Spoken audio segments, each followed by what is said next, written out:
Зарема до сих пор со слезами вспоминает тот миг, когда в первый раз увидела свою дочку. София была долгожданным ребенком, которого ждали более 10 лет. Девочка родилась с критической массой. Была чуть больше ее собственной руки, вспоминает Зарема.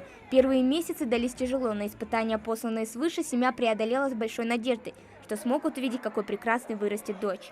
Девочку увидела только через 5 дней, так скажем, так как я в тяжелом состоянии была, и ребеночек был в тяжелом состоянии, и меня к нему не пропускали. И буквально вот через 5 дней, на 6-й день, я наконец-то смогла увидеть свою дочку.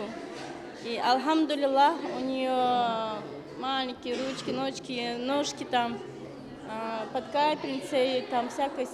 Эти тяжелые процедуры были, но ничего, мы справились. Ранние пташки, белые лепестки, как только не называют врачи этих детишек. В Республиканском перинатальном центре в их честь сегодня устроили большой праздник. Бывшие пациенты отмечают Международный день недоношенного ребенка. В год здесь рождается не меньше 5000 недоношенных детей. Самый маленький пациент, вспоминают врачи, весил около 500 граммов. Современное оборудование позволяет медикам не просто выхаживать таких крох, но и проводить им сложнейшие операции. В нашей реанимации, в принципе, есть аппаратура, то есть аппаратура респираторной поддержки, начиная там, с неинвазивной вентиляции, заканчивая высокочастотной аппаратной вентиляцией. В принципе, на данный момент у нас есть все в плане аппаратуры. У нас есть все, мы можем спокойно работать. У нас есть кувезы, где дети недоношенные выхаживаются. Есть специальные кувезы, которые трансформируются в открытые реанимационные столики, и в то же время они могут служить как и кювезы. Дети лежат в специальных кювезах, которые представляют собой имитацию плодного пузыря. Тем, кто поторопился увидеть свет, нужен круглосуточный уход, ведь у них, как правило, слабая иммунная система. Выхаживание таких детей, конечно, порс природный, но для врачей другого варианта не существует. Нужно бороться. В реанимации первый этап лечения этих детей, он происходит в реанимационном отделении. Они могут находиться там очень долго.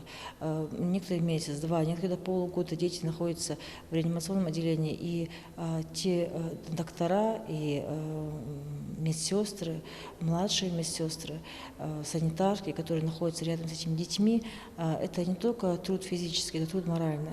Потому что эти маленькие крошки, которые умещаются, можно сказать, в ладонь, выхаживать их, смотреть, как они растут, это очень большую силу нужно иметь для этого. В мероприятии также приняли участие представители благотворительного фонда «Право на чудо» и многие представители спонсорских организаций, которые подготовили для детей подарки. Международный день недоношенного ребенка для акушеров и неонатологов – еще один профессиональный праздник, а лучший подарок для них – встреча с бывшими пациентами, которые сейчас ничем не отличаются от своих сверстников.